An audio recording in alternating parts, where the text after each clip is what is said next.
नमस्कार, मैं doctor Anjali Jasawat, consultant obstetrician and gynaecologist, Rumta hospital, Malviya Nagar, Jaipur. आज हम बात करेंगे प्रेगनेंसी के शुरू के 3 महीनों के बारे में। ये तो आप जानते ही होंगे कि जो प्रेगनेंसी की जो पूरी अवधि जो 9 महीने की होती है, इसको हमने 3 तिमाह करके 3 भागों में बांटा हुआ है।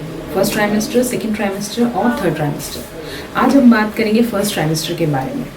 फर्स्ट ट्राइमेस्टर यानी शुरू के 3 महीने, जिसको हम 13 हफ्ते तक की प्रेगनेंसी में काउंट करते हैं। हमें इस शुरुआत में क्या करना चाहिए, कैसे रहना चाहिए, किन बातों का ध्यान रखना चाहिए, क्या खाना चाहिए, क्या नहीं खाना चाहिए, इस चीज़ को लेके बहुत दुविधा और असमंजस सब में रहती है। डेफिनेटली रहेगी। जो कोई पहली बार माँ बनता है तो शुरू में क्या करना चाहिए, क्या नहीं करना चाहिए, उसे पता नहीं होता है। तो इसलिए आज हम इस टॉपिक के ऊपर बात करेंगे और चर्चा करेंगे और जानेंगे कि हमें क्या करना चाहिए।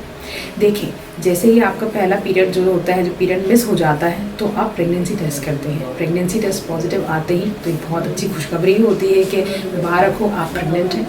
घर में एक खुशी की लहर दौड़ पड़ती है, पर इसी के साथ साथ आती है जिम्मेदारी कि हमें अपना ध्यान कैसे रखना है। तो जैसे ही आपको पता चलता है आप प्रेग्नेंट हैं, तो आप जाके सबसे पहले अपने गायनेकोलॉजिस्ट पे जाएं, अपना चेकअप कराएं। चेकअप में क्या होता है, चेकअप में बेसिकली वो आपका ब्लड प्रेशर, आपका CBC लेवल्स यानी आपका हीमोग्लोबिन लेवल्स, आपका यूरिन जो बेसिक यूरिन का एग्जामिनेशन होता है वो करते हैं, आपका वेट चेक करते हैं। इसके अलावा आपको थायराइड की समस्या है या फिर और कोई रिलेटेड समस्या है, उन चीज़ों को देखते हैं, शुगर टेस्ट करते हैं। और इसके अलावा समय समय पर सोनोग्राफी करते हैं। अब सोनोग्राफी में कब करते हैं, एक तो हम करते हैं शुरू के 6 हफ्ते से लेके 7 हफ्ते पे एक सोनोग्राफी की जाती है, जिसमें हमें क्या पता लगाते हैं, हम पता लगाते हैं कि कितने बच्चे हैं अंदर गर्भाशय में। दूसरा, क्या भ्रूण बना है अच्छे से या नहीं बना है। 7वें हफ्ते तक आमूमन तौर पे बच्चे की धड़कन बन जाती है, तो इससे हमें ये भी पता चलता है कि बच्चे की धड़कन अच्छे से बनी है या नहीं। इसके बाद में हम 11 हफ्ते से लेकर 13 हफ्ते तक एक सोनोग्राफी और कराते हैं, जिसे हम बोलते हैं नक्कल translucency plus nasal bone plus tricuspid regurgitation plus ductus venosus. ये सोनोग्राफी अपन कराते हैं क्योंकि आजकल आपने देखा होगा कि कंजेनाइटल एनोमलीज के जो बच्चे हैं, इनके जो रेट हैं बहुत ज़्यादा बढ़ गई हैं, तो समय पे डिटेक्शन बहुत ज़रूरी है। तो ये सोनोग्राफी भी उतनी ही ज़रूरी है। इसके साथ में एक डबल मार्कर टेस्ट कराया जाता है, जिसमें जो मोस्ट कॉमन कंजेनाइटल डिसऑर्डर जैसे डाउन सिंड्रोम है, एडवर्ड है, पटाउ सिंड्रोम है, ये जो कॉमन है, इनके बारे में भी हमें खून के द्वारा जानकारी हासिल हो जाती है। ये तो रही गायनेकोलॉजिस्ट की बात। इसके अलावा हमें इस समय पपीता, पाइनएप्पल, ग्रेप्स या बहुत ज़्यादा गर्मी करने वाली चीज़ें, इनका सेवन नहीं करना होता है। सी फिश अगर कोई खाता है तो उसका सेवन नहीं करना है, उसकी वजह है उसमें हाई मर्करी कंटेंट, हमें ये भी नहीं खाना चाहिए। रॉ एग्स आप एग खाएं, बॉईल करके खाएं, ठीक है, पर रॉ एग्स नहीं खाना है। जंक फूड ये बिल्कुल भी आपको बाहर का नहीं लेना है, क्योंकि इन सब चीज़ें ये बहुत शरीर में इन्फेक्शन कर सकती हैं, एंट्राइटिस कर सकती हैं। आपको पहले ही शुरू के जो 3 महीने होते हैं, इस समय मॉर्निंग सिकनेस जिसमें बोलते हैं सुबह के समय बहुत ज़्यादा नौजिया रहता है, बहुत ज़्यादा वॉमिटिंग की शिकायत रहती है, कईयों को सर में दर्द रहता है। तो पहले ये सब चीज़ें ज़्यादा होती हैं। अगर आप बाहर का खाना खाएँगे तो एक तो न्यूट्रिशन नहीं मिलेगा, और वैसे भी वॉमिटिंग की वजह से हम अच्छे से आहार नहीं ले पाते हैं, क्योंकि इस समय बच्चा बहुत फास्ट रेट से ग्रो कर रहा होता है, डेवलप कर रहा होता है, उसको बहुत ज़्यादा न्यूट्रिशन और कैलोरीज की रिक्वायरमेंट होती है। तो हमें जहाँ तक हो सके न्यूट्रिशन डाइट ही लेनी है। न्यूट्रिशन डाइट में हमें क्या लेना है, आप ड्राई फ्रूट्स खाएं। ड्राई फ्रूट्स में आपको बादाम लेने हैं, काजू लेने हैं, अखरोट लेने हैं, ये बेस्ट होता है।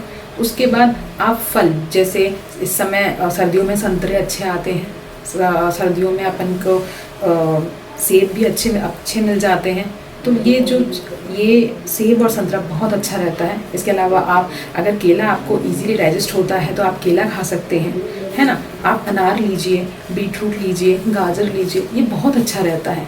पर कुछ भी चीज़ रॉ लेने से बचें। अगर आपको सलाद लेना है तो बेस्ट होगा कि स्टीम लें, क्योंकि इस समय क्या रहता है ना, डाइजेशन प्रॉब्लम भी बहुत रहता है, कब्ज़ की समस्या बहुत ज़्यादा उत्पन्न होती है। तो स्टीम सैलेड लेने से क्या होता है, अच्छे से डाइजेस्ट हो जाता है।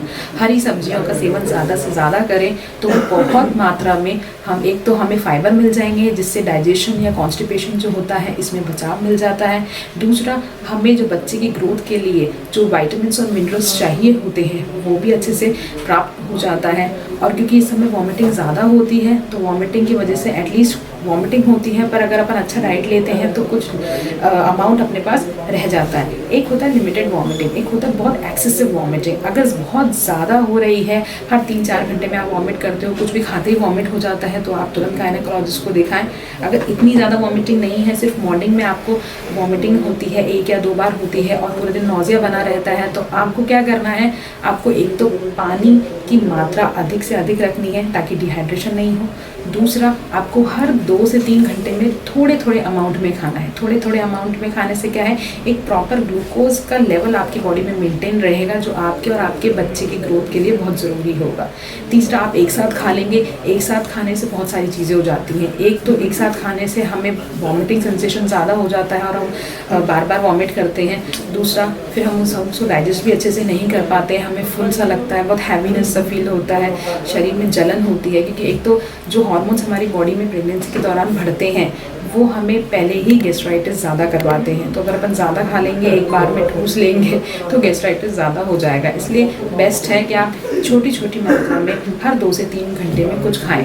इसके अलावा सुबह उठते ही अगर आप चाय लेते हैं तो चाय के साथ में 2 या 3 बिस्किट तो आवश्यक ले ही लें, और उठते ही ड्राई फ्रूट्स खा लें, क्योंकि आप पूरी नाइट ओवरनाइट फास्टिंग करने से अगर आप सुबह उठते हो तो उससे नौजिया और ज़्यादा बढ़ जाता है।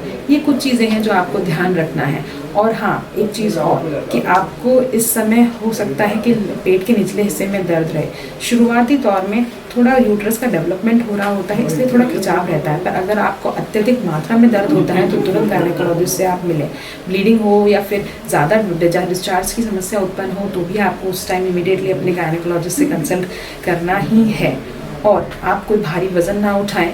इस समय ज़्यादा सीढ़ियाँ चढ़ना उतरना, भाग दौड़ी करना, इन सब चीज़ों को शुरू के 3 महीने में बेस्ट होता है तो अवॉइड ही करें। मेंटली और फिज़िकली किसी भी तरह का आपको स्ट्रेस नहीं लेना है। जितनी अच्छी चीज़ें, अच्छी किताबें हैं आप उन पर पढ़ें, भगवान की पूजा करें, ध्यान दें, अपना ख्याल रखें। बस ये छोटी सी चीज़ें हैं जिनको आपको ध्यान रखना है, और आपके शुरू के 3 महीने इतने अच्छे से निकलेंगे कि आपको खुद को पता नहीं चलेगा। और डेफिनेटली ये 3 महीने जो होते हैं शुरुआत के, बच्चे के डेवलपमेंट के लिए बहुत ज़रूरी है, क्योंकि इन 3 महीनों के अंत में बच्चा पूरी तरह से बन जाता है और उसके बाद में सिर्फ उसका डेवलपमेंट और ग्रोथ रह जाता है।